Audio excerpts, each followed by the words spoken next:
This is Justin from MakeUseOf.com, and today we're going to be taking a look at the HTC 10, HTC's latest flagship smartphone and the successor to last year's M9. Physically, the 10 is a bit of a departure from what HTC has usually done. The metal unibody has been redesigned a bit, though it still looks and feels extremely premium. The biggest change is the removal of the dual front-facing speakers. There's now a single speaker at the bottom of the device beside the USB Type-C port, and another speaker built into the earpiece.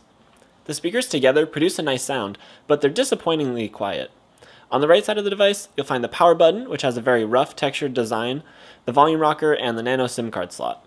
The left side has a slot for a micro SD card, and the top has the headphone jack. The back is home to a 12 megapixel camera, and the front has a 5 megapixel camera. Both cameras are good and come with the standard fare of tricks, but they won't blow you away. The screen is a 5.2-inch Quad HD display with a resolution of 2560 by 1440, but it's not the brightest display in the world, making it a bit difficult to use in bright sunlight.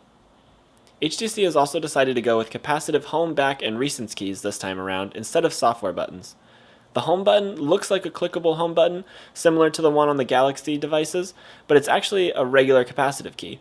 This little design difference was actually kind of annoying in real-world use, as accidentally resting your finger on it can activate Google Now on tap. Internally, it's packed with a Qualcomm Snapdragon 820 processor, 4GB of RAM, and 32GB of storage.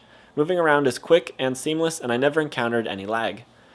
The battery is 3000 mAh, but in my testing, it hardly lasted a day with about 3 hours of screen on time, which was pretty mediocre. Thankfully, it does support quick charging though, going from dead to 100% in about an hour and 20 minutes. On the software side of things, it is running HTC Sense over top of Android 6.0 Marshmallow, but HTC's interface has been scaled back to look a lot more like stock Android. There's still HTC's theme engine and some built-in apps, but the bloatware isn't too bad. At the end of the day, the HTC 10 does a lot of things right, but so do a lot of other smartphones. The 10 is just so generic, it looks and feels like so many other flagship smartphones now, and there's nothing about it that really stands out as amazing or different from the competition. It's just remarkably average. Maybe that makes it a good all-around phone, or maybe that makes it boring. That's really up to personal preference.